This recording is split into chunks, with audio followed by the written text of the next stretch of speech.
deserves more. Please, let's give him another round of applause. Thank you very much, sir.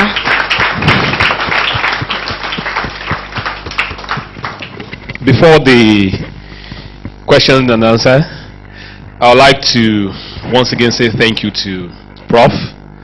That was very clear.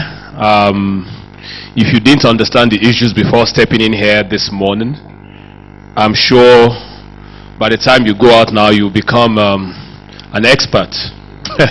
And you know, we are at a generation now where to read five pages of a book is a struggle. But by the time you read a tweet, you become an expert by just reading a tweet. But Prof has clearly stated the options before us as a people, and I look forward to us engaging him before he leaves. He doesn't have the whole time in the world. He's traveling today. I would crave your indulgence to make your questions short and sharp. I'll also like you to just address the issue. He's not a problem solver. He's a professor of peace and conflict studies, and as much as possible he will try to address your question. He's not a politician. Don't say that, oh, Enyile Baluje. It's not him. He's not a politician. He's only come here to tell us the bare facts. Once again, I want us to give him a round of applause for such a concise and intelligent thing. Before we go there, I would like to just say thank you once again to some of our invited guests who are here.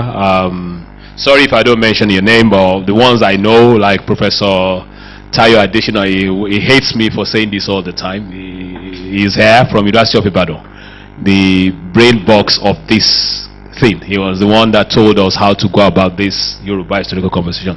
Thank you for showing up again today, sir. Professor Additional from UI.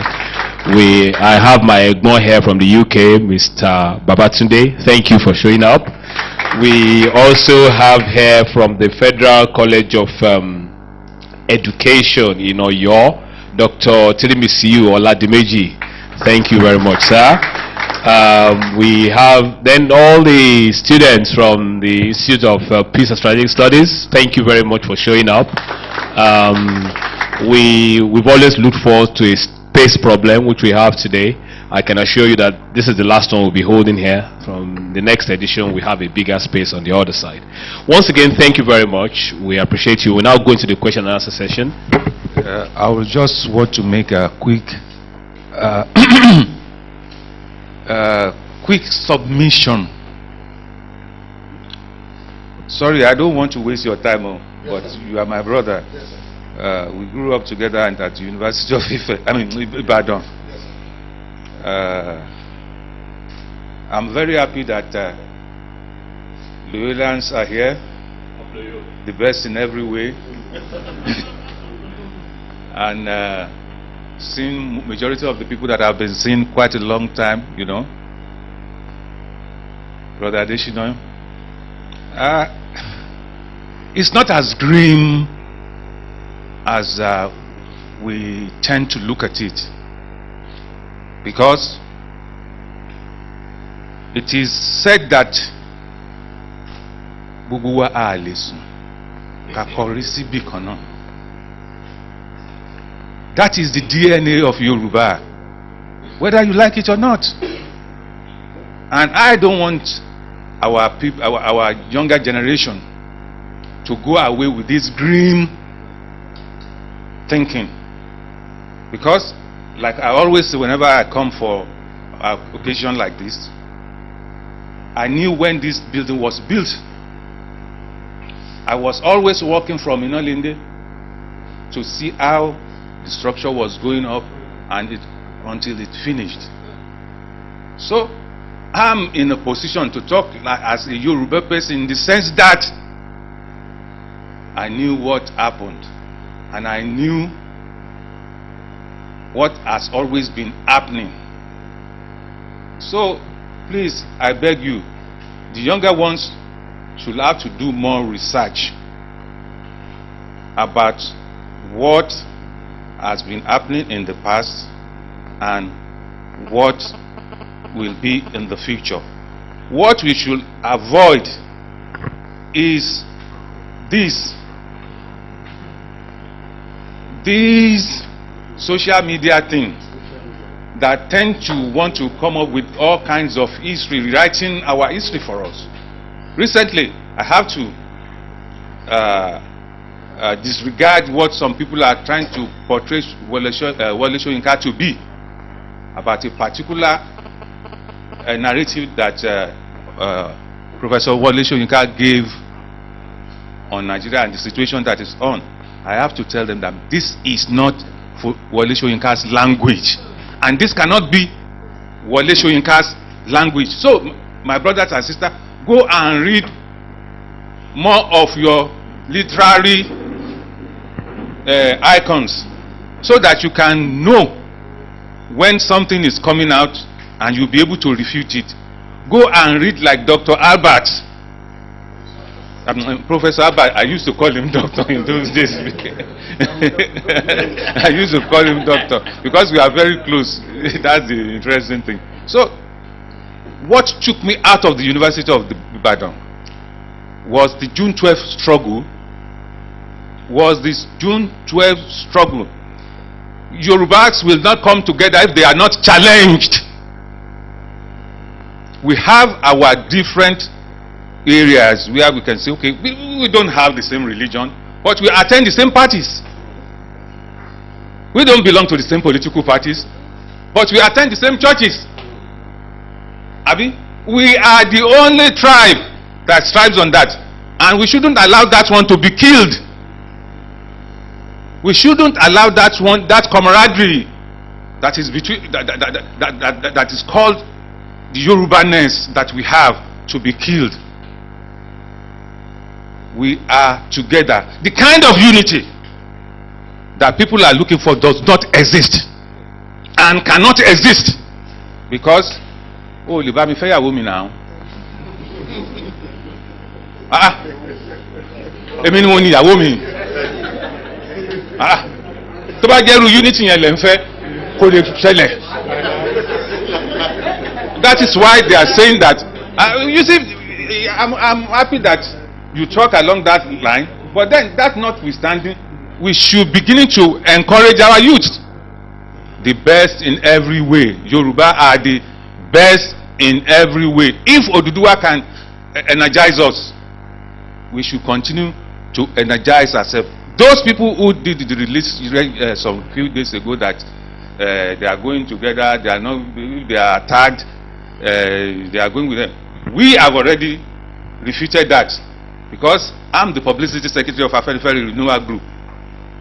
And if you are here today at dawn, we midwife the dawn because we know where Yoruba is going, where our interest is. If we never fought, Yoruba is in a continuous struggle. Our struggle is among ourselves, yes, but then when we are challenged, remember, we know the moral place to go. We know where to stand. I'm happy to be a Yoruba person. I'm happy for the fact that my I won't call it tribe. My race is a race where I have freedom of speech, freedom of association, freedom of expression, freedom of where to belong. Not necessarily I have to be a Muslim to be his brother. I don't have to be a Christian to be his brother. We are all together. We are united through our DNA. Our DNA is not zombieism. The unity that people are looking for is zombieism, like that of Kanu. When the time comes, when we are really challenged, there is no challenge now in Nigeria. I'm telling you, my brothers and sisters, we should work and work towards the development of our people. And that is what Dawn is all about. And that is where our own concentration is. We have told them that leave Osinbajo alone. let's follow what Baba Obasanjo, no, not Obasanjo. Obasanjo is not my Baba. Awolowo, and said what he said, that in his book, Path to Freedom of Nigeria. That is where Yoruba stands. Any other thing, let's forget it. The Northerners do not like us. The Igbos do not like us. Why shouldn't we take our own destiny in our own hands? We will take our destiny in our hands, but when we are not going to stand in front of a train just because we want to be united. Because that is kind of the thing that people want. We will not carry ammunitions. We will not carry machetes. Yorubas don't go to a war that they cannot win. We will not go to a war that we cannot sacrifice. We will wage 100 years of war among ourselves. And with the Ajoko, as Yoruba people, Ajoko, I just say, okay, I feel pari, Jade ti pari. Be Aláàfin àti Ọ̀ọ̀ni bá dẹ̀ ń sọ̀rọ̀ tí wọ́n tọ́. Yes, it's part of Yorubaness, for goodness sake. Let us enjoy ourselves. Let us enjoy our Owambe parties. Oh. Kílódé. Let us enjoy ourselves. When the time to go to anything comes, we will come, we will do it. So thank you very much. The best in every way. Okay, let me give you one slang. Whenever, sorry, because you brought me. See, wọ́n bá ti sọ pé ọmọ Yorùbá o, ẹni tiwa làṣà, tiwa nìṣe. Àbí bẹ́ẹ̀ kọ́? Ọmọ Yorùbá o. Thank you very much. My name is Isao Tijani from IPSS. Sorry, on a lighter mood, I would like to say something to the last speaker. That sir, wọ́n lè gba ìyàwó yín sá o. Ẹ má sọ pé òun lè bá yín fẹ́ ìyàwó yín o.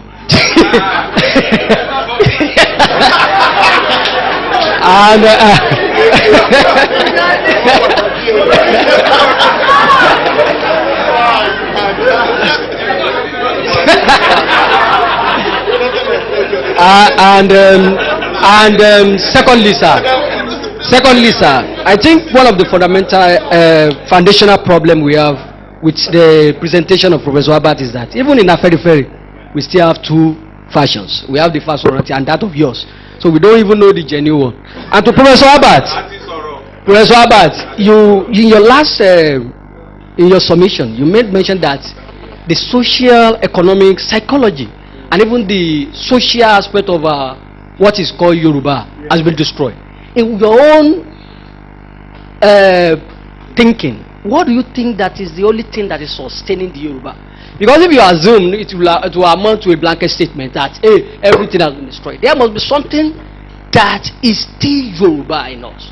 That thing must not be destroyed. I want to appreciate God for this wonderful gathering. And may you live long, sir, Professor Herbert. And may every one of us too live long in Jesus' name. I want to observe something before we even go further. And that is the essence of our gathering here. Yoruba historical conversation, is that right? And why are we still speaking the foreign language?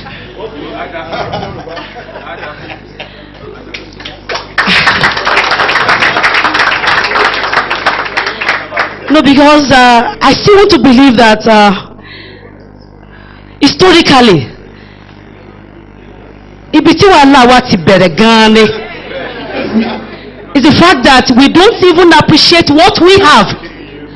So as long as we don't appreciate what we have, anira lọ́pọ̀lọpọ̀ láti lè ta ọjà tá a ní, which is the product, the baseline gangan ní Yorùbá, èdè wa gangan tá a bá ti lè gbé lárugẹ, gbogbo ohun tó kù Bíbélì ní wípé tí ìpìlẹ̀ bá bàjẹ́ kí ni olódodo fẹ́ ṣe? And that is the problem now. Tí ìpìlẹ̀ bá ti foundation Cocoa House tí ìpìlẹ̀ ò bá solid, I'm sure pé àwọn ọmọ yóò ní bá. So ẹ jọ̀ọ́ torí Ọlọ́run mo kọ́kọ́ fẹ́ ká padà. I still have my question o. Bẹ́lẹ̀ ń já mi jẹ lára ni mo ṣe dìde. Ẹ̀tọ́ wa ni wípé Cocoa House la wà. Igbo kọ́ ló dá Cocoa House lẹ̀. Hausa kọ́ ló dá Cocoa House lẹ̀. Yorùbá ló gbé àgbékalẹ̀. So nǹkan tá a fẹ́ ṣe gangan mi mọ̀ why mi mọ̀ ìdí pàtàkì tá a fi Yorùbá gbé. God bless you. Good morning. My name is Emmanuel Molaja, and I want to appreciate Professor Albert Olale. It's always a wonderful opportunity to meet with this learned scholar. I quite share the sentiment of the last speaker. Yes. However, I was just discussing with my brother here that unfortunately it surprised you to know that some people seated here today probably do not understand the language. And so for ease of communication, conversations, interaction at gatherings like this, we might as well just adopt the English language, which is the official language.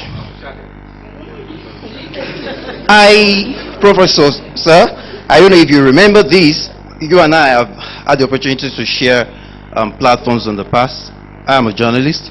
However, there's something that I also want to bring to the fore. You made mention of the intellectual engagements of this country. Those people who had been at the forefront, most of them coming from the southwest. Unfortunately, since the key stakeholders, all of them died, no other intellectual engagement has come. Now I want to go to the university setup. Unfortunately, I think that is one area that built many of those set of people that you want to make reference to. Those who schooled abroad came back and developed, and via reading and all of the knowledge that they engaged. And Ababa said that the DNA of the Yoruba people is not Zoimbeism. Unfortunately, I think that is one of the things that the university setup is doing right now, where you have student unions engaging the authorities of their schools on issues. And then what do you find? You find them being caged, not wanting people to ask questions. How do you go from there? Another thing I also want to make reference to is the issue of the confab. Different perception about what actually went down. You've shed light on some of the things, and you've made mention that it might actually be the solution to some of these key issues. If the confab report is to be implemented today, sir, what would you recommend? A full-blown implementation, or do you think that some of the issues and the resolutions that were raised at that gathering have changed? Have you seen any reason why there should be modifications? Should a review committee be set up, and the likes? Finally, on the issue of Nigeria's unity, yes, we talk about restructuring, we talk about breaking away, Yoruba, whatever. No, I'm even going outside the Yoruba briefly, because we looked at the north, we looked at the Niger Delta and the likes. I want to make reference to what happened in the UK, the issue of Brexit. Unfortunately, many people did not know the implication of what happened until it had happened. Of this nation, if the different tribes and different parts of this country were to decide to go on their way, are you sure we indeed know the implication of what might be confronting us? Thank you so much. Good morning, everybody. Professor, well done for a job well done. And I want to thank the organizer of this forum. Personally, when I listened to this, I was really challenged, and we were looking at rethinking Yoruba unity in an era of alternative history. We could all agree that alternative history is like a loose cannon that anybody can deploy, can construct at will for political reasons, for so many reasons. And if we are rethinking Yoruba unity, there must be a fulcrum, there must be a coordinating center that is valid and agreeable to all Yorubas, and coordinating Yoruba unity at this very, very ominous or very, very dangerous trend of alternative history. What is the Yoruba nation doing at this time? Do we have credible people, credible leaders who could, steer the affairs of the Yoruba nation? or the youth should just look elsewhere, because it's becoming so disturbing when we have issues of Abiola. We're hearing that Abiola was sold out by the same Yorubas. We heard about this, we heard about that. Akintola and Awolowo at each other's jugulars, and this and that has been a recurrent decima. What is the hope of a Yoruba youth? Do we consider the people, the people steering the affairs of Yoruba nation now, or do the youth look elsewhere? Thank you very much. Well, do I sit down, please? Thank you. Well, I thank you all for these few questions that you have asked. The first one has to do with what sustains the Yoruba people. And as a historian, I want to say what is sustaining us is that Oduduwa myth. And Oduduwa myth is saying we are related. And when you look at Oduduwa myth, to me, as a conflict analyst, I think we have two aspects to it. How Oduduwa emerged in the first place, whether he fell from the moon, whether he came from Saudi Arabia or wherever. But I think those who packaged Oduduwa myth and turned it into a political philosophy in itself focus more on the personality of Oduduwa. Whether he fell from the moon or whatever, we are not too worried about that. And we have used that myth to create a political culture, to establish ourselves as a people that must be respected. And that was why Awolowo started with Egbe Omo Oduduwa. But there is a second leg to it. When Awolowo strengthened that myth, he came out with a number of philosophies that also strengthened us as a people. Whether our educational system has collapsed in this country or not, all over the world, Yoruba people are respected as intellectuals. I've been to all continents of the world. The moment they ask you, where are you from, and they discover you're a Yoruba person, I'm telling you, you are given special respect, because education is still considered to be our industry. Awolowo put that, he erected that foundation. He hooked it to that Oduduwa myth. We succeeded in building our industries. We established ourselves as a people. I mean, look at our television.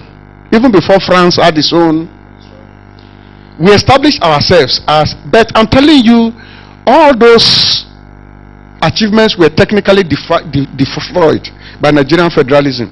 It was pointed attacks, but we didn't know.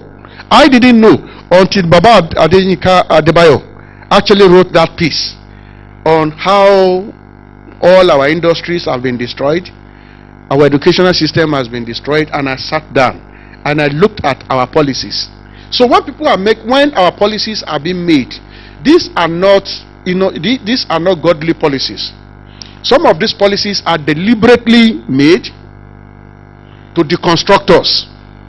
Yesterday I was looking at I don't know whether it's social studies they are calling it now, that we want to introduce. And is it civic education? Now, in one of the books that we'll be using now, all these small boys and girls will be taught masturbation. It is a project by some people that are targeting the destruction of the younger ones. By the time these people grow up, they are not going to be the Nigerians that we know. Because why must you be teaching masturbation in schools? They say it is sex. They put it under sex education, how to kiss. I looked at the whole thing yesterday. So there are some people that are deliberately destroying institutions, that are destroying groups. They look at what makes you to be strong, and they create policies that will technically knock you out. That is the damage being done by federalism to us, because I know that those who are doing it are deliberately doing it. Look at the teaching of history.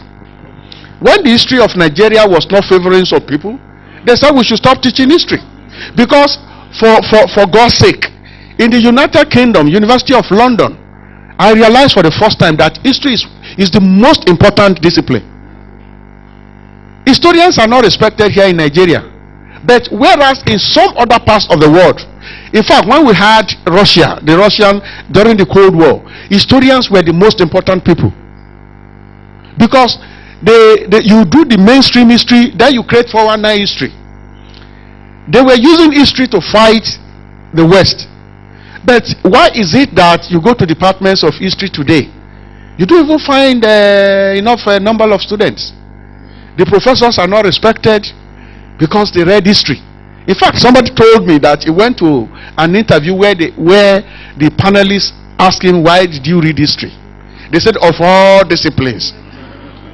So, but this is a project by some people who are aware of the significance of that discipline. They are aware of what that discipline would do to the nation. And therefore, look at the struggle. Historians are struggling to bring history back, but they are finding it very, very difficult. They are finding it very, very difficult. So, what we are trying to say is that what makes Yoruba people to be thick is that Oduduwa myth that make us to think as a people, to make us act as a people, and to make us, so it's our source of strength. And therefore, if that myth, that Oduduwa thing is taken away from us, we are finished. But I'm telling you well, let me not take it too far. So what makes us to be important is that Oduduwa myth. And I think others, the struggle by all these young people in the East to say we came from Israel and so on, they too are trying to get political advantages from myth making, history making. Because if you do it well, if it is accepted, then you might begin to have external support. You might also have internal solidarity to say we are behaving the way we are behaving because we belong to certain unique historical identity. But we dismiss everything. At the national conference, I saw several things. I went there. I did not go to national conference as a Yoruba man. My name was the second on the list of federal delegates. The first General Alani Akinade, mine was second. I was to play a technical role in that meeting. But when I got to the meeting, I saw things that turned me into a researcher. And honestly, I was told at that conference that 2 + 2 is not 4. You will argue and argue and argue and say, look, let's calculate it from different angles. 2 + you say, no. The answer is 9. And then at tea break, one person pulled me aside.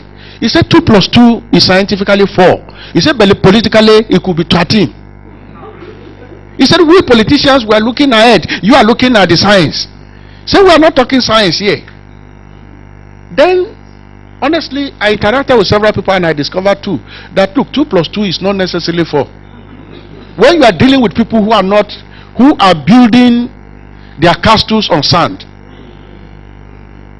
We are told in Yoruba land that if you plant 7 tubers of yam and 7 tissues of flies, when you finish eating your yam, and I think that is what we are facing in Nigeria.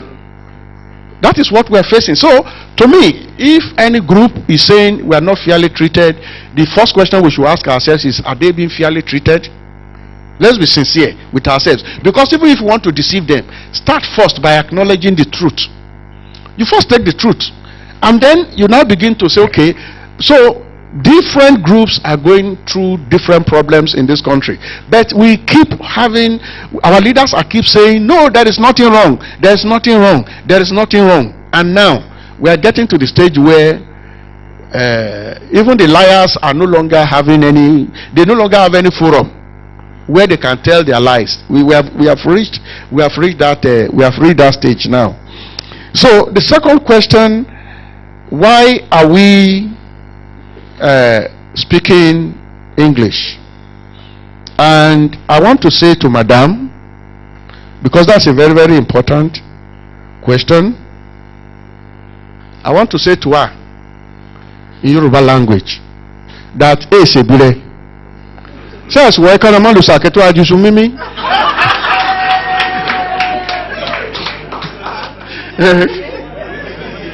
So,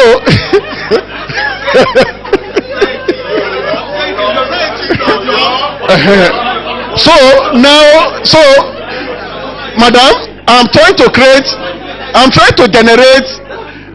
generate a conflict to say there is no even unity as to even the Yoruba you are talking about. Now, I don't speak Ijesha. I'm from Ilesha, but I went to our security man. I mean, I was an undergraduate in the University of Ibadan, and the man was analyzing Nigeria wrongly. And I told him this, and I tried to prove to him that, look, Mr. Security, your education cannot carry this kind of analysis.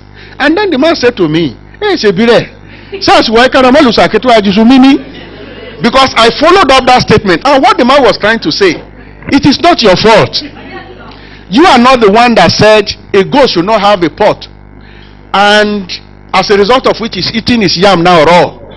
So what he's trying to say is that I couldn't have come to him, as a young man, to be telling him what he says is not right. If he had gone to school like me, you won't be coming to this. So, but what we're saying is that by the time we start this Yoruba, all of us will not even communicate here. Let us thank the white man for giving us English. At least, at least we are communicating. Are we not communicating? We are communicating. So let us not insist too much. And that was the initial stage of the debate between the Ooni of Ife and Alaafin. Alaafin asked the Ooni of Ife, why wasn't the Yoruba why wasn't the Yoruba Bible written in Ife language, in Ife dialect? Why was it written in Oyo dialect?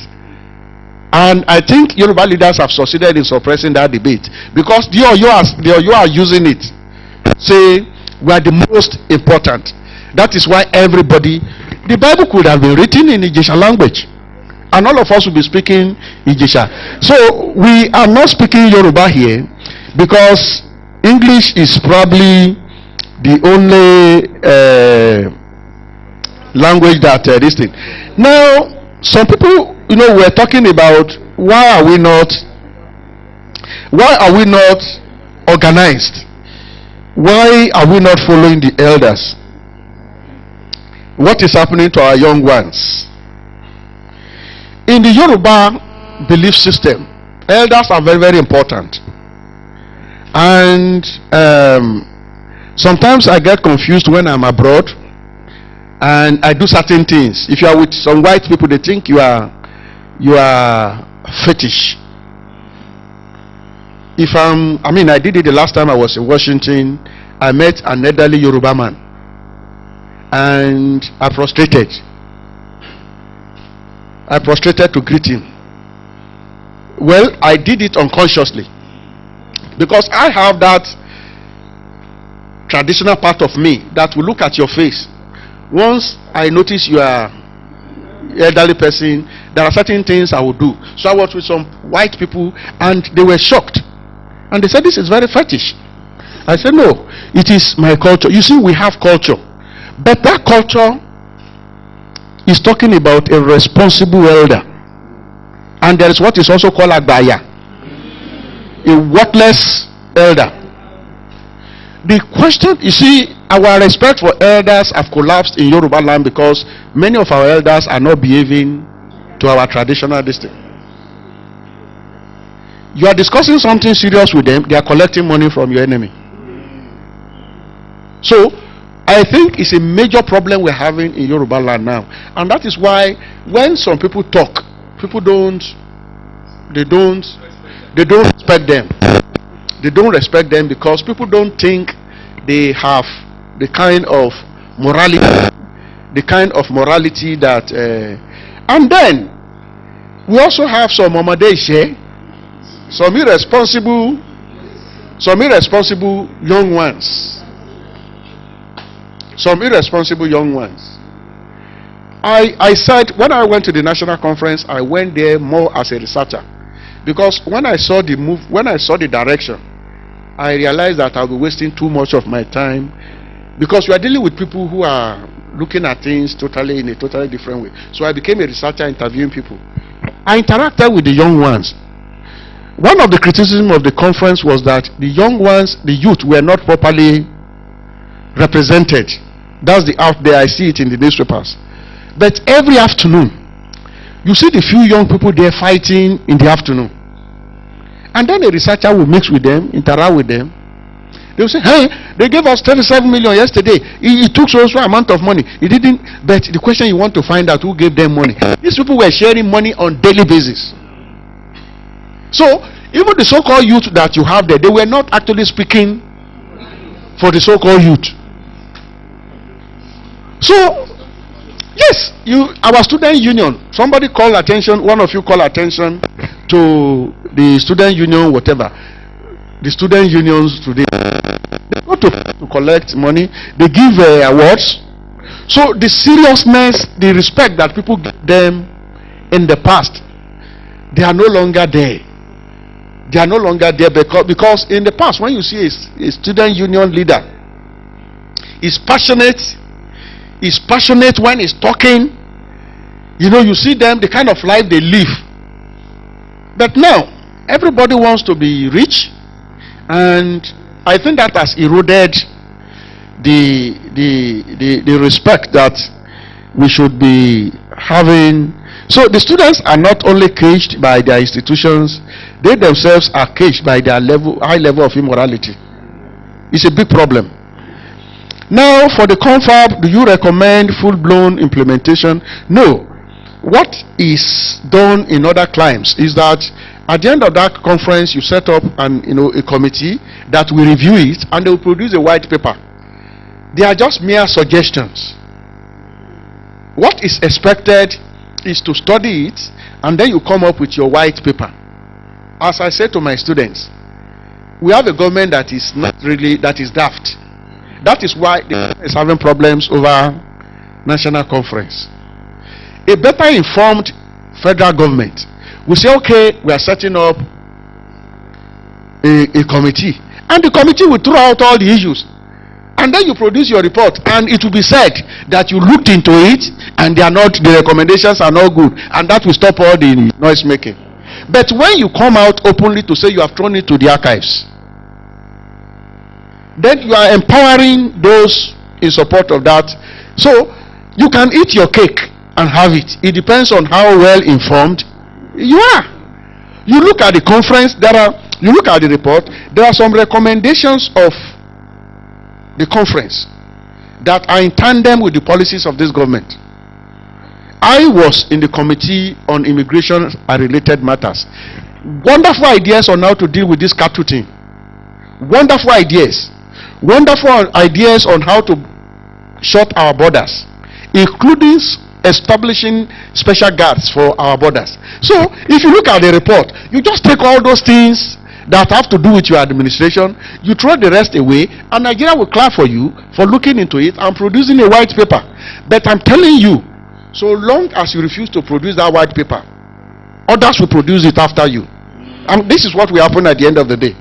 And it will be written in the history of Nigeria that some people spend over, I don't know how many billions, because when they count this, when they mention billions, sometimes my head is spinning. I don't know.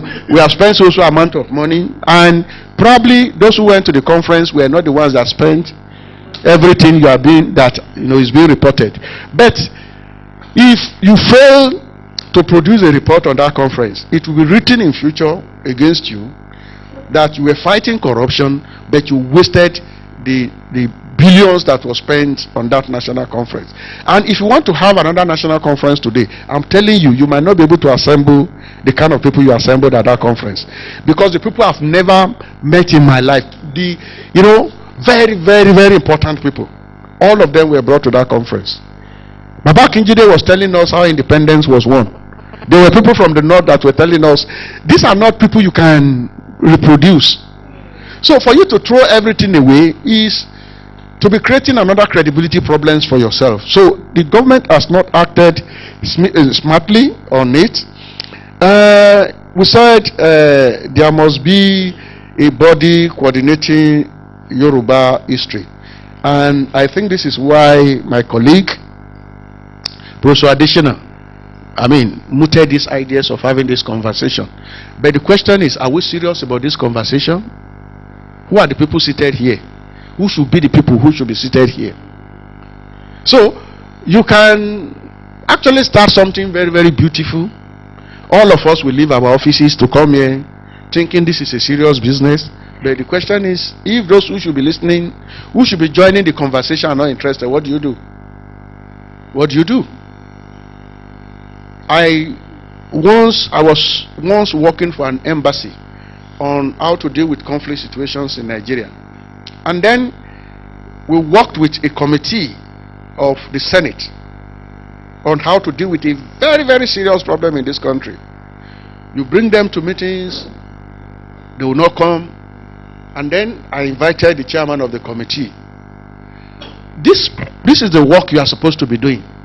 But these foreigners took their taxpayers' money to help you on how to this thing. I was a Dr. Albert. He said, Dr. Albert, do you know how to solve this problem? I'll bring all the passports of my colleagues, let them take us abroad to go and listen to you. So, to even listen, somebody who is trying to help you solve your problem, you are saying the solution is, I will bring all our passports, they will put visa there, and then we'll be with you for 2 weeks. We'll listen, everybody will listen to you. I lost interest in that project. So, the question is, are we really interested in solving the problems of this country?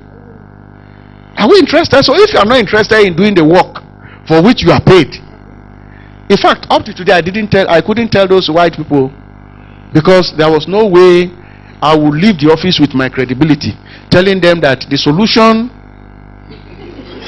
to the problem was to take them abroad. And they told me, they said, look, when we're writing our reports, we go to Switzerland, we go to Germany to go and write, when the committee is writing any report, and when they bring the report, 10 pages, 7 pages, and then 20-something people will go abroad, and so we are yet as a nation to be in agreement on what to do with Nigeria. And that is why personally I will not blame any group that is saying, we are told that it's a fool of 40, how many years they call it? So if you're a fool of 40, is a fool forever, and we are above 50. So problem adult. So that's why the little we can just do is to call attention to the issues. The solution is difficult. So we need credible leadership. We need responsible leaders, and we need to work more on it. Okay. First, I'd like to appreciate Don for this beautiful program. This is the first time I will be here. I am Dr. T.A.G. Oladimeji. I lecture at the Federal College of Education Special, Oyo, as a chief lecturer. I was the provost of Federal College of Education Technical, Akoka in Lagos. You see, I had my PhD from African Studies, and he has been the director now for some time. I'm not disappointed with the kind of lecture you gave us this morning. Professor Albert had always been like that, working as expert in conflict studies and as African studies, African history person. This is also my own area. However, I have an area which I think you really need to tell us more. Where exactly do you want to group those Yorubas in Kogi and Kwara, Edo, and even in Warri, taking cognizance of the fact that even if you don't, if you fix those Yorubas in those 3 states, middle belt states, I'll call them, how will you want to group those in Wari, taking cognizance that the Shekiris are there and they speak a form of Yoruba, even Kong Yoruba, that I think it must be an old, ancient Yoruba language. Because out of that, their language, I have a lot of friends among them. Out of that language, you discover that they speak some Kong or concentrated Yoruba language. When they speak some words and you are able to pick those words, how will you want to group these people? I feel that they should be under the Oduduwa region. Thank you. Thank you very much. Thank you, Prof, for your presentation. Demola Adeusi, Institute for Peace and Strategic Studies, UI. Since we're having Yoruba historical conversations, I seem to think that history chronicles a lot of things about different people. When you talk about the Egyptians now, you find out that the technology available to them to document their history was hieroglyphics, and they did that exceptionally well. Now, Awolowo started something here by starting a TV station at a time when nations in Europe were dreaming about it. And I think the era of being adequately educated and enlightened, and I deliberately separate the two of them. You know, adequately educated, which is school, and then being enlightened, which is being useful to your society, coincides with the time that Awolowo started both the education revolution and the use of technology. Now, what has happened over time is that Yoruba land has lagged behind in the appropriation of technology to be used as a tool for promoting culture. If you notice, Hausa language has at least 16 international broadcast stations run by even people who are not Africans. The Chinese are starting one for Igbo language this year. None of them broadcasts in Yoruba language.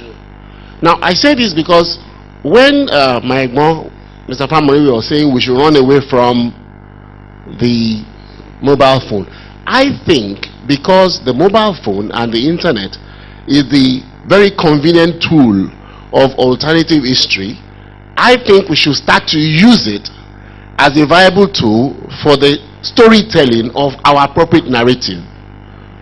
And I say that because, all right, we should be circumspect. Okay, fine.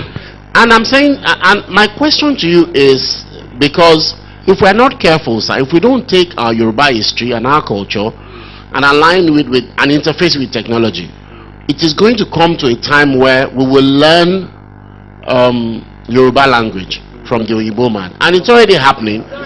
I recently bought a laptop and it speaks Yoruba, and I asked my children, come and tell me what this laptop is saying, and my children cannot understand it. So now, what do we do to ensure that appropriate technology, and some of the work is being done here by Dr. Adegbola, and you know, and I'm not seeing them in the mainstream of Yoruba culture. I'm not seeing us using them to tell our story. I'm not seeing Yoruba cartoon characters. I'm not seeing a comedy series, a cartoon series that talks about, and I'm saying this is one of the reasons why alternative histories will continue to dominate our narrative rather than our true narrative. Thank you. Good afternoon, everybody. My name is Adebayo Adegbite. I'm an online media practitioner from Totivity.com. I'm really happy to be here. Okay, I am an online media practitioner from Totivity.com. So I'm really happy to be here. I've always been here, and I've always enjoyed a wellspring of intellectuals coming to talk about history. But my question now is this. My sister here, when she was talking about, our narrative was so full of Jesus Christ, God, and everything. And then, people keep talking about religion, and then my daddy too talked about the fact that we need to, we attend the same kind of churches, kind of mosques.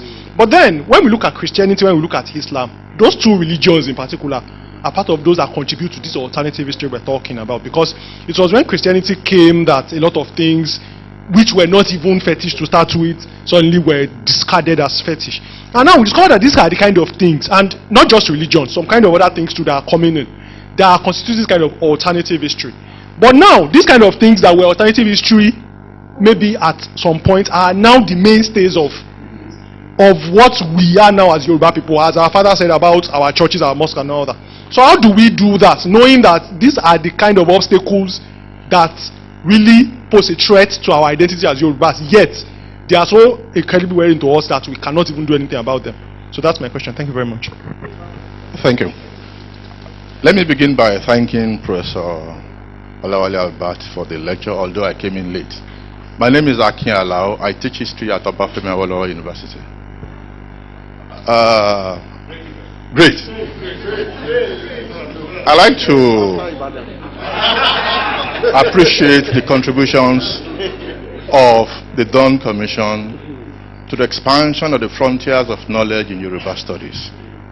It is something that we cannot do without, and it is ever expanding.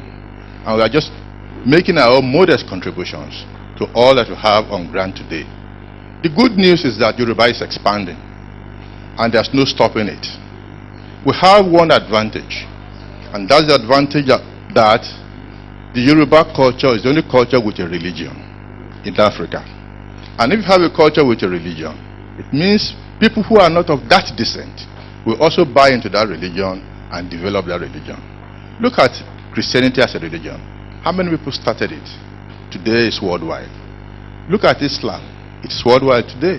Yoruba is going to be that because of the intellectual content of the Yoruba culture.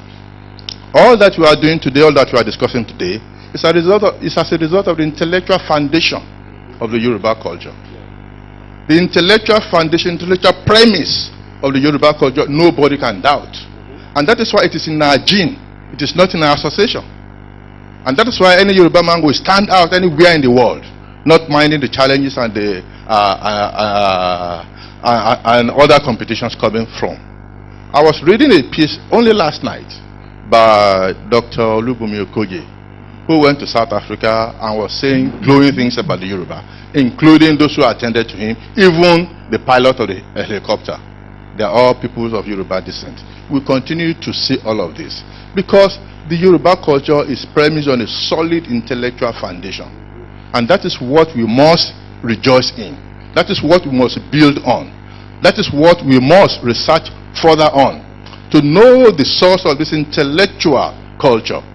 Take Ifa, what is called the scriptures of the Yoruba, 16 chapters, 256 verses in the memory of an individual. So how do you explain that? We are just looking at the tip of the iceberg. We are just going into it. What we need to do is to use technology to expand, to deepen what you have. There is no situation that the Yoruba will not find answers to. And Professor Albert said something, I think, in your response about the creation of a myth that served the purpose of that moment. When Nigeria was in that quagmire, the political quagmire, the Yoruba people came together, developed the myth of Oduduwa, and used that as a rallying point. Some people disagreed and established the alternative myth of Olofin for political reasons.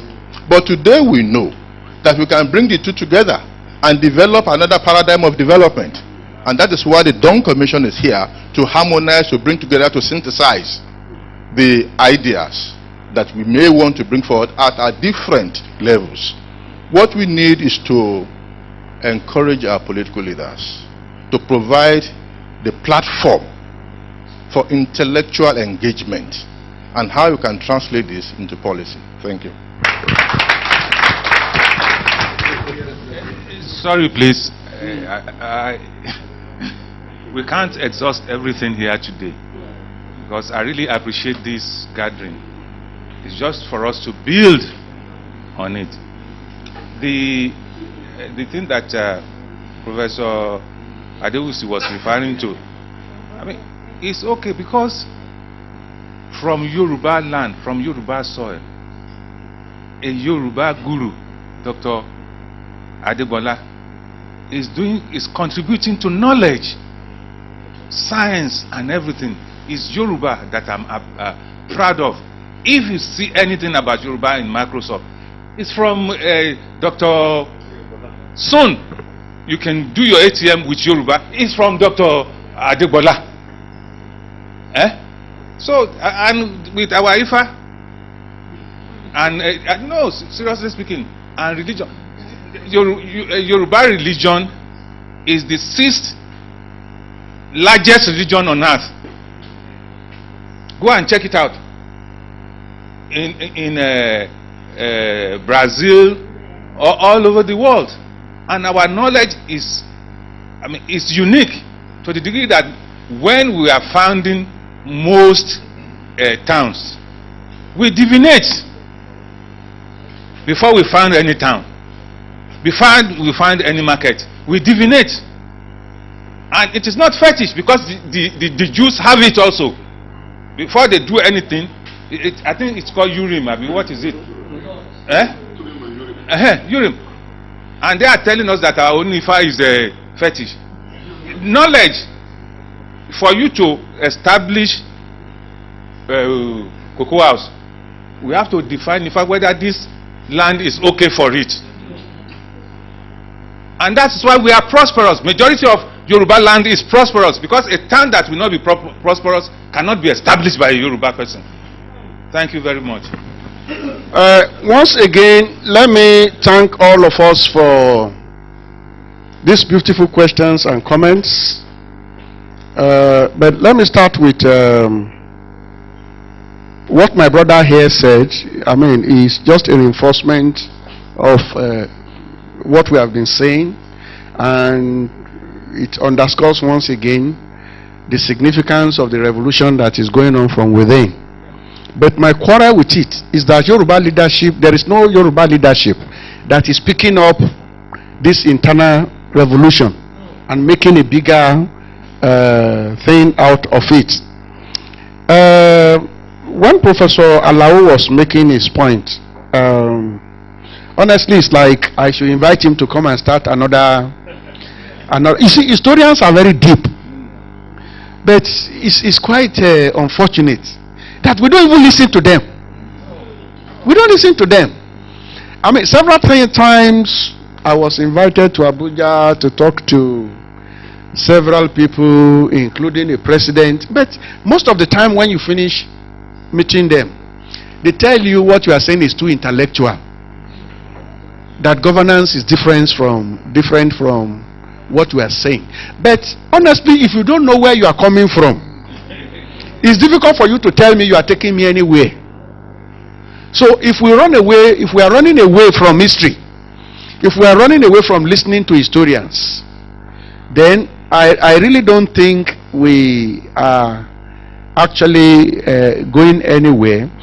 And that is why I agree with him that the Yoruba systems have very strong intellectual basis and depth that we seem to be ignoring. I think 3-4 years ago, it's up to 3 years ago, I was invited to China. The government of China and African Union was establishing what they call China-Africa Forum, and it was to be formally inaugurated. People were invited from United Nations and so on. And from informal discussion with some Chinese leaders, the belief is that in the next 10 years, China will be the biggest. They didn't call it the biggest economy. They will become the biggest developing nation in the world, and Nigeria will be the biggest black nation in the world. Though several Africans were invited, I was called to three strategic meetings. At one of the strategic meetings, a man who served as an ambassador in Nigeria about 15 years ago, when China was still, was brought to a room where we interacted, and I didn't know that he had anything to do with Yoruba culture or whatever.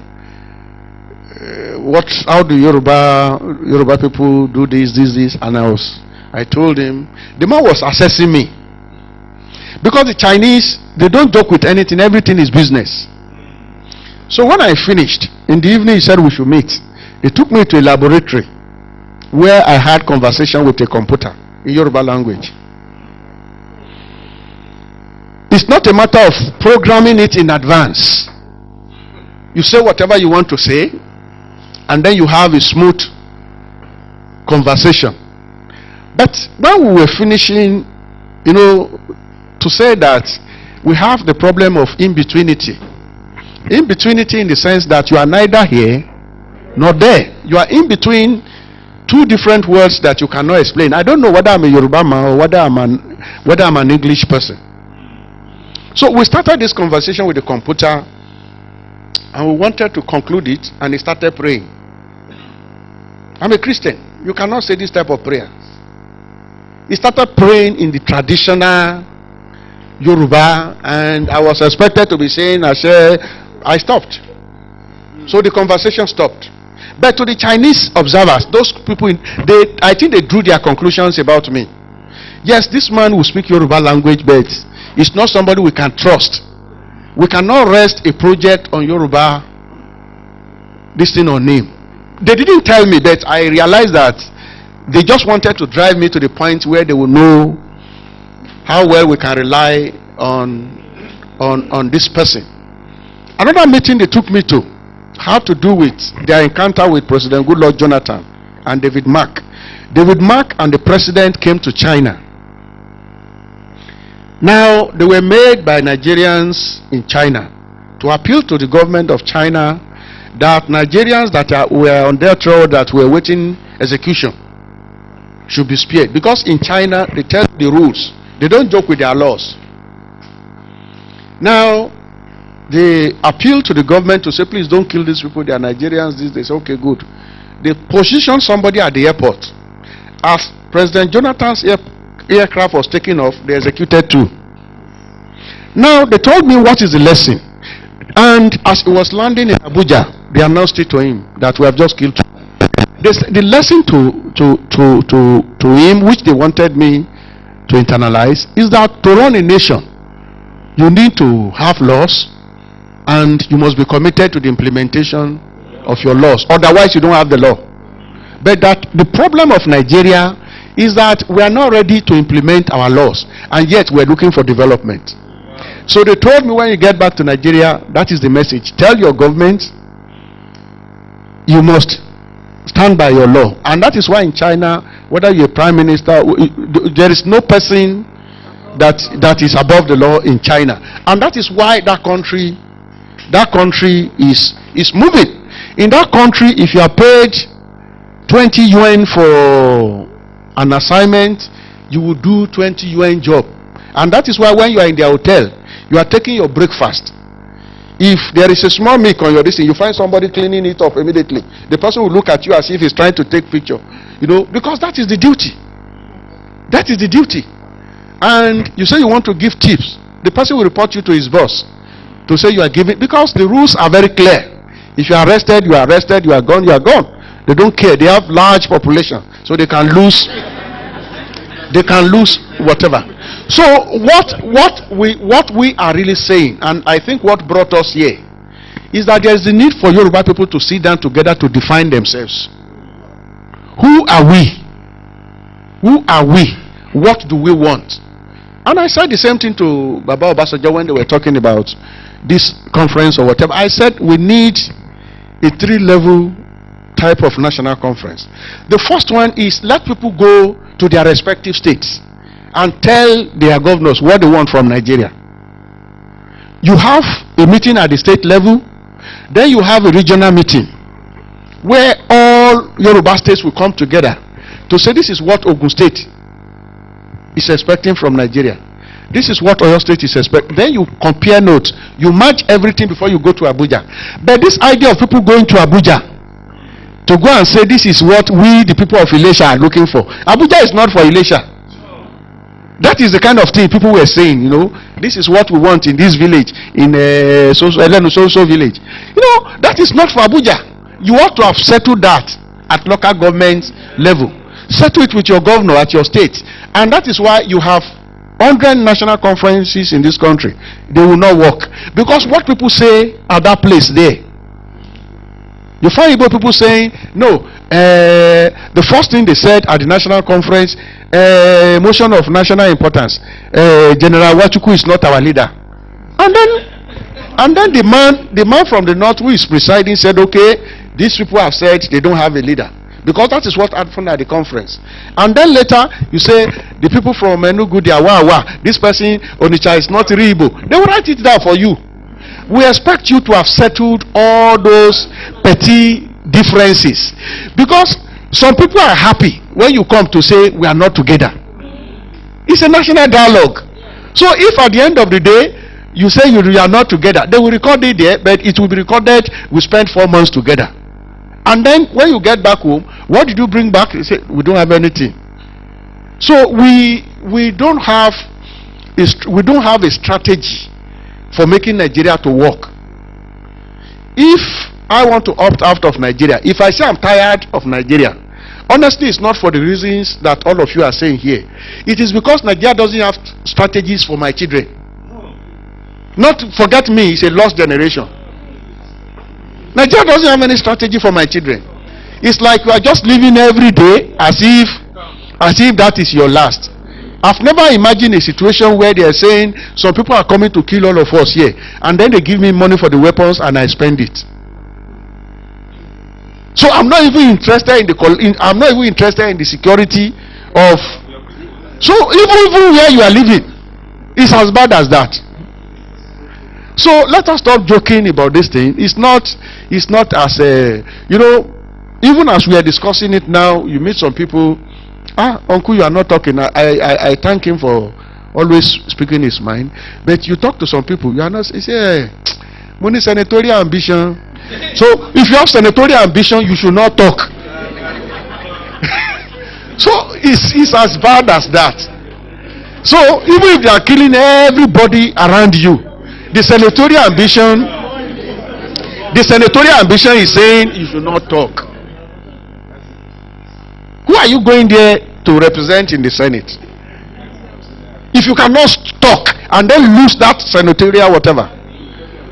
So it's a very serious problem, but we are simplistic. We are simplistic in the presentations of our problems. And to me, that is why I must commend those who started this conversation. Let us start it on this at this small level. But I know if those who started it and those who are managing it, if they are not tired, we'll get to a level where we begin to discuss serious issues. Those who claim to represent us, let them come and stay here and explain to us what is the representation. Let them come and tell us. What I've done is just my own small academic work. If it is an academic paper, you can challenge it, you can write anything on it. I've presented to you what I know. Let those who are leading us come and sit down here, stand here and tell us what they are doing. And I think that is the only way by which we can make progress in this country. If we keep deceiving ourselves, I don't see us actually, because when you go to the Western world, honestly, when you look at the way the people think, the way they act, patriotism is not something that falls from the moon. It's not something that falls from the moon. It's something that you know that you must work for. There was a time I had a MacArthur Foundation project from Chicago to study how arms come into the Southwest, to study how through those Tokumbo cars that you use. I took the risk of going to the forest with the smugglers. We drove through the forest, but strangely I discovered that when you are bringing a Tokumbo car into this part of Nigeria, your stolen cars also follow the same route. So as you are bringing your vehicles, the second-hand cars, armed robbers are also taking their own, and so everybody is armed. So I realized that it's a very risky venture. Now I came to Oyo State here. I met the police PRO. I shared certain things confidentially with him. If you want to bust an armed robbery, whatever, let me come along. And the man said, no. He said, because you will not be armed. You'll be the only person who is not armed. And even those who are armed can be killed. I discussed it with the people managing. How are you, sir? This is one of them. He's one of our big political people. You should bring him here to come and talk to us. Yes, to come and defend himself as one of our political leaders. Mr. Afolabi, you're welcome, sir. Yes, one of the most transparent among them. You know, we've been working together for if you see me working with a person for a long time, the person is we belong to the same philosophy. Why I'm transparent, I don't even have anything to eat. So I have to keep being transparent.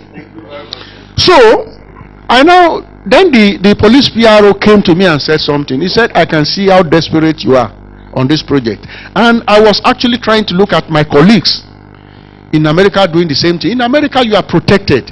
You have insurance. If you die for the state. If I die here, I die for my children. So I had to reduce. That was how I came fully into peace and conflict studies. Because I started with the study of violence. I was studying criminal violence and political violence. And I realized you are not insured. You cannot continue in that field. You won't last. You won't last. So we need leaders who will think for us, who will represent us, who we can depend on. If I'm giving kudos to Mr. Afolabi, honestly, before man and God, I am aware of opportunities he lost because he wanted to maintain certain principles. But the question is, how many of our leaders have anything called principle at all? Because you must have principles before you can defend it. He succeeded in making governors, but he is not a governor himself. So, no, don't thank me. We are actually talking about there are confidential things. You know, I was talking about Mario the other time. There are several things we know that took place, but those who actually made all these things possible, they are not the ones actually reaping the benefit. I knew when his son was going to England to get PhD, he did this. He should not be doing this. It should be somebody from whose house we should be picking falling dollars on the floor, because when you go to some places, you just pick the ones falling from the table. He doesn't have it.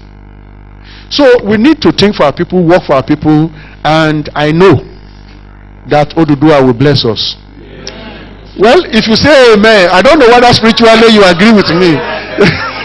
So thank you so much, my brother. I am done with my exercise. I want to thank all of us once again. It's a very rich conversation because we've been sincere with ourselves. The question is,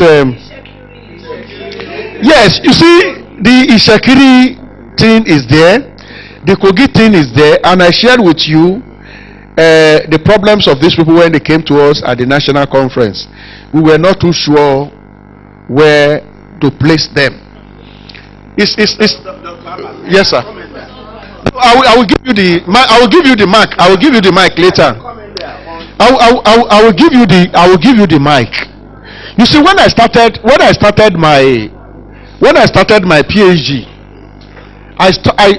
in my PhD I studied the conflict associated with moving from the south to the north, and the problems associated with coming from the north to the south. There are several violence eruptions. You know, several people killed because they migrated from the southeast, from southwest to the north. The most significant in the north, 1953. And then why this Sabongeri was established? Why Hausa people are in the same, you know, yes. I studied this problem. And in the process, I discovered in Sabo here, Hausa people, families that settled in Ibadan as far back as 1945. They still refer to themselves as Baki strangers, because we have refused here to integrate them into our system. to assimilate them. It is either they are rejecting assimilation, because it's two-way thing. It's either they are rejecting assimilation or we are denying them assimilation. Now, if your forefathers came to Ibadan in the 1840s, and if Professor Albert came to Ibadan for the first time, if I came to know Ibadan for the first time in 1979, and then somebody whose father came in the 1840s recognized me as not an indigene, but if the person is addressing me and saying, well, you know, I am a stranger in this place, and then somebody who came in 1979 because he's speaking Yoruba language is the person who is not a stranger, I think something is wrong with our country. There are several Igbo people here, their children don't know anywhere. In fact, some of them they were given birth to here, yet we discriminate against them. If they are going anywhere, they see Chukundi, they say, no, you are not one of us. Now, this is happening all over the country. Now, some of these people, they complain to us that yes, we're in Kwara State, but we don't get treated well. We're in Kogi State, we are not treated well. So I met a young man in Abuja, Ibadan here, a very prominent person. I asked him go to Katsina. He went to Katsina. We were doing a project, and when they got to Katsina, they said Kabila is an adulterated Hausa person. So they don't trust them. They cannot go to Katsina, they cannot go to Kano, and yet in Ibadan they are nowhere. So these people are all over the place. We say, okay, they are part of us, whatever, you know. Then we had a meeting. I don't know whether I think you were at that meeting at Secretariat. We said we were calling meetings of Yoruba leaders, and all of them were at Secretariat, because they kept calling me. I don't want to go to that type of meetings, because sometimes what they are saying is different from what you want to. So I went to that meeting, and Lori, what is this? Our mama from Delta. She came to that meeting. She came, and then the Olu of Warri sent a very strong delegation. Do you know that our people failed to recognize them properly? I was worried. I was worried. So if these people are saying we are part of you, and then you are not even according them, you know, that Lorilita, the woman was very worried. She was worried.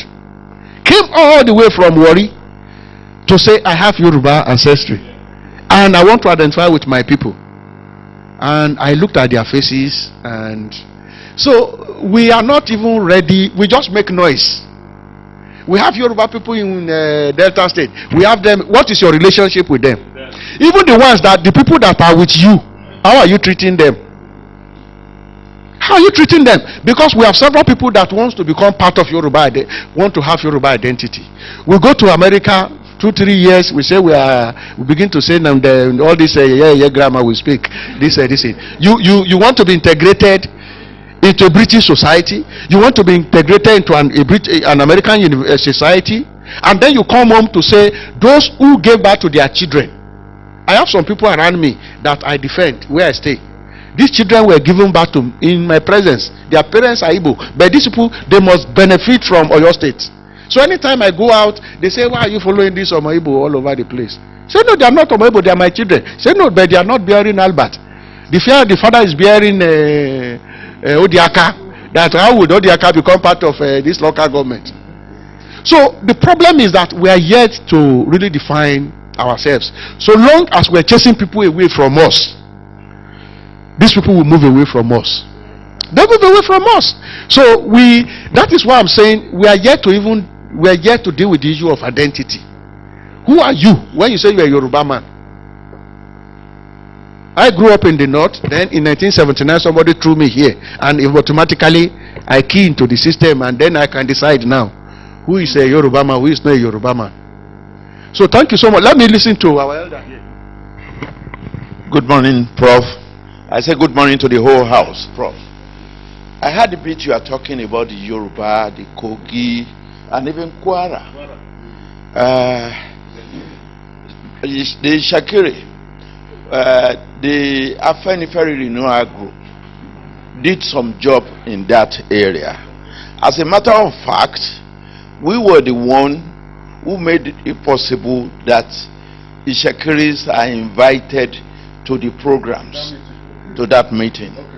And we've always been doing that. You will notice the day you refer to, it was General Lania Kenriade, who now specifically directed that they should be recognized as part and parcel of us. We are that meeting, I can confirm now. Yes.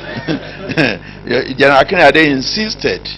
The problem is, how many of us here actually have a bit of the history of, have just the faintest idea of how the Yorubas came to be? Not many people in the present day setup. Most of us don't even know who is a Yoruba man, who is not a Yoruba man, and how we came to be. So there is therefore the need, and that's very major, that we should all go back to our roots. And how do we go back to our roots? Is to start reading our history. It's very key. That's one. Two, I said ARG did some job on that, and we looked particularly at Kwara and Kogi, and Kwara Kogi Commission was set up by ARG. That's the public secretary of ARG there. We set up the Kwara Kogi Commission, headed by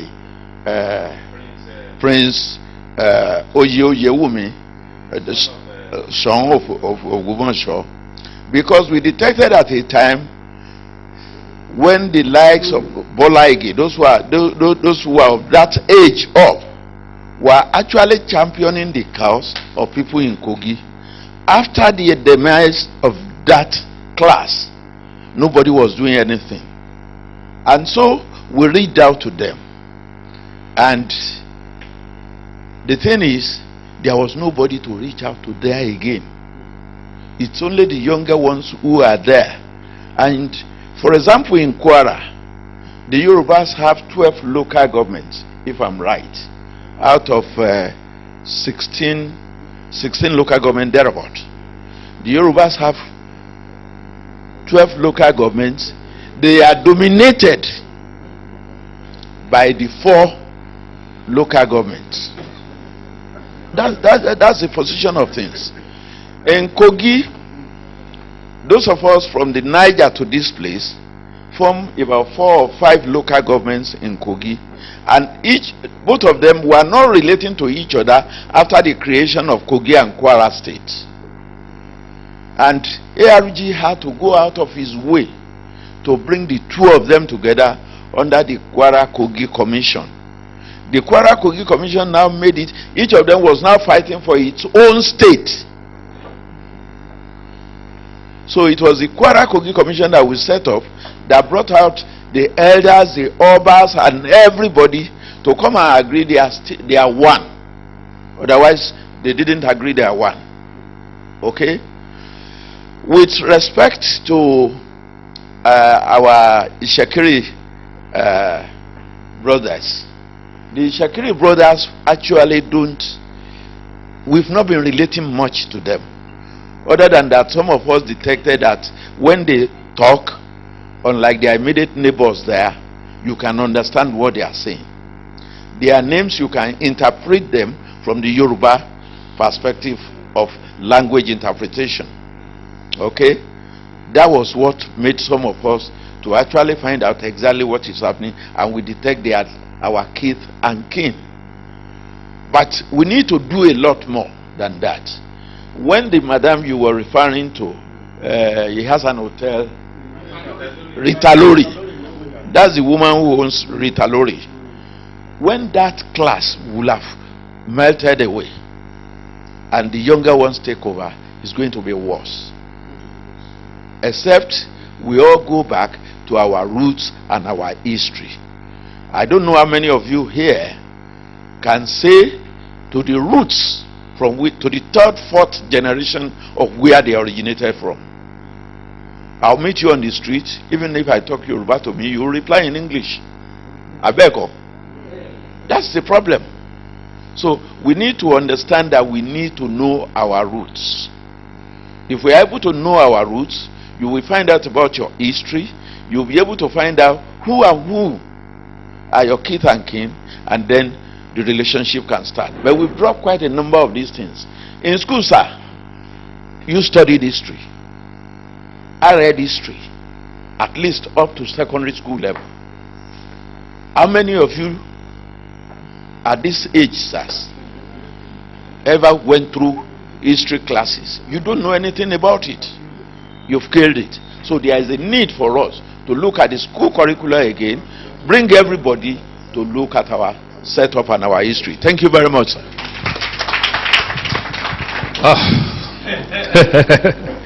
Thank you very much, Uncle. We call him, no, I won't tell you, don't worry. Thank you for the contribution. I would like to assure you that, Prof, we won't get tired of this. When it was conceptualized, we knew it was going to be a drag initially, but it is getting bigger. I can assure you that this has been our biggest attendance so far. Biggest attendance out of the 6. And as I said, the next edition, we are moving to a bigger venue on the other side. In conceiving this Yoruba historical conversation, we told ourselves that it might just be a drop into these younger ones. As they go back to Loyola today or to Queen's School in Apata, even if it's a line, they will take it away. It will sit with them. It's a shame that we've neglected our history.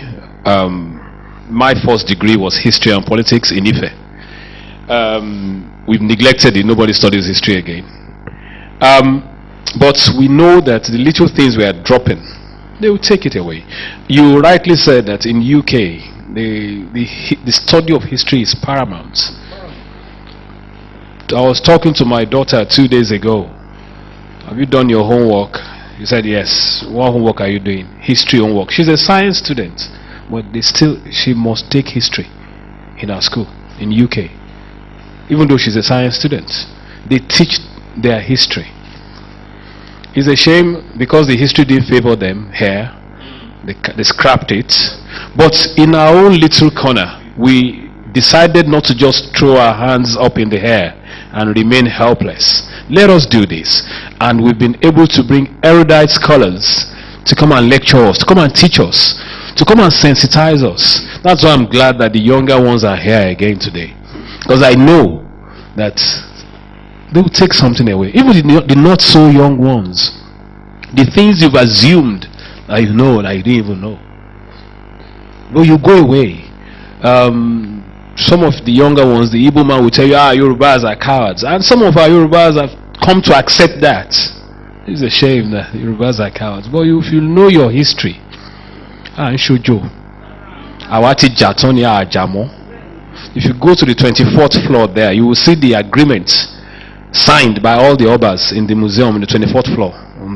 It's only, I think it's 100 or 200 naira to go in there. Just to know that we were once a proud people. And this series that we started last year, as I said, today is the 1st anniversary. The series is to sensitize us again, to let us know that we are a proud race. And wherever you are, don't be ashamed to say that I'm Yoruba. Don't turn Oluwatosin to Holuwatosin. Don't be ashamed. Please, be proud to say who you are. I have this thing in me. Anytime I see a Yoruba person and I ask, what's your name? And the person says, my name is John. I'll say, hello John, what's your Yoruba name? It's just a natural thing. I'll ask you, so what's your Yoruba name? Tell me. Some will say, John is my Yoruba. John, no, Yoruba name. You must have a Yoruba name. We have some of the most beautiful names in the world. But today, you want to name your child Tinisha, Pikisha. I mean, my friend's younger sister had twins the other day, and I now called her. Toy, congratulations, Jaden and Jason. What's all this? What are their names? Jaden, that's not right. Your mom named you Toy, named your brother Tunde. Why are you naming your own children Jaden and Jason? But from our own little corner here, I can assure you that this will go far. Where once we get to the 10th edition, this is the 6th one, we're going to compile this into a compendium, publish it. We're not going to sell it. We told us it won't be sold. We will distribute it in schools, put it in libraries, a lot of these things. And Prof, as you rightly said, we'll get to a stage where we'll bring those we've elected to come and stand here and be accountable to us. They should tell us. Yeah? Thank you. So, thank you very much. Tayo. Before I go to the next stage, if anybody doubts whether we are cowards or whether we are warriors, tell them that the undisputed heavyweight boxing champion of the world, Anthony Oluwafemi Joshua, is a Yoruba boy. I'd like to invite you, sir, Honorable Ayafalabi, to assist us as we present this token of appreciation to our guest speaker. Thank you. Well, on behalf of the members of staff and everyone at Dawn Commission, we would like to thank Professor Isaac Olawale Albert for honoring our invitation, and as a token of our appreciation, we're giving him this plaque to say thank you for coming.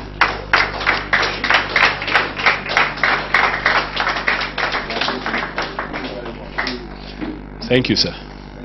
Thank you, sir. There you go, sir. Yes, sir.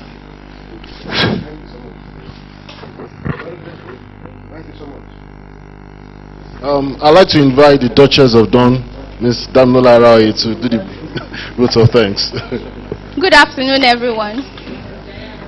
This is to appreciate our distinguished guest speaker, and the staff members and organizers of this conversation. We appreciate you so much. Thank you very much, sir. Every Yoruba historical conversation is always a knowledge-sharing session that takes us back to our past and makes us realize that we have lost it, missing it in a way, but we can bring ourselves back. We can trace ourselves back on the right track. And so I'm so glad that the younger ones here are present, because in a way, as a millennial, to be honest, I am Yoruba, but I can say that I don't know half of I don't even know half of my history. But for the fact that this platform is an avenue for us to share our history, to bring us together, to know that we are a nation, we are a race, for me is something very beautiful. So we say thank you very much for your presence, your contributions, and everything that has brought us together this afternoon. Thank you very much.